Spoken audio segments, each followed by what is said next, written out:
তো অবশেষে অনেকক্ষণ পর হাওড়া স্টেশনের মুখ দেখতে পেয়েছি বন্ধুরা। আর তোমরা দেখতে থাকো ভিডিওটা। আমরা হাওড়া স্টেশনে নেমেই বন্ধুগুলো খুঁজে পাচ্ছিলাম না, কেননা আর আগেও ট্রেন থেকে নামিনি আগে থেকে, তো দেরি হয়ে গেছিলো অনেকটা। तो गाइस हावड़ा में लस्सी ये पंटन लोग आ चुका है सब सामने एक है तुम लोग देखते रहो। তো গাইস আমরা চলে এসেছি সব হাওড়া ব্রিজের কাছে, এই সব অল টিম। তো তোমরা পুরো ভিডিও দেখতে থাকো। এই যে হাওড়া ব্রিজ সামনে। তো বন্ধুরা আমরা হাওড়া ব্রিজের নিচে এসে দেখছি ভাই এতটা সুন্দর লাগছে, আর ভোর ভোর টাইম, তো সবাই স্নান টান করছিল।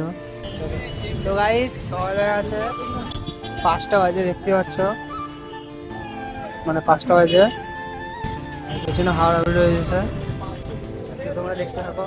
তো আমরা এখন ট্রেন ধরবো মেছেদার উদ্দেশ্যে, তারপর ওইখান থেকে দীঘা ডাইরেক্ট। সারা রাত জাগার পর এখন গার্লফ্রেন্ড বয়ফ্রেন্ডের মতো ঘুমাচ্ছে, দেখতে পাচ্ছ বন্ধুরা।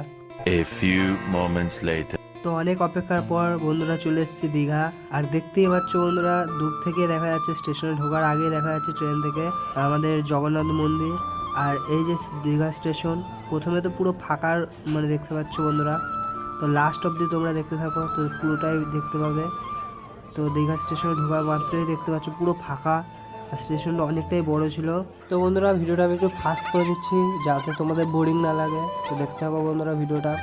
আর আমরা বন্ধুরা এই দীঘা যে মেদিনীপুর ঢোকার পরেই আমরা বুঝতে পেরেছি যে এখানে গরম ভাবটা একটু বেশি।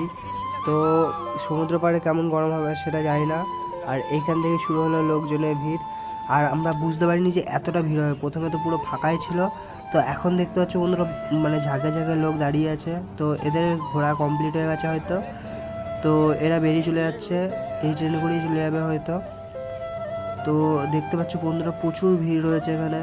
তো ট্রেন থেকে নেমে কথা হচ্ছে বন্ধুরা, চলো দেখা যাক ভিডিওটা পুরো। তো গাইস ফাইনালি চলে এসেছি আমাদের দীঘা, মানে দীঘায় চলে এসেছি।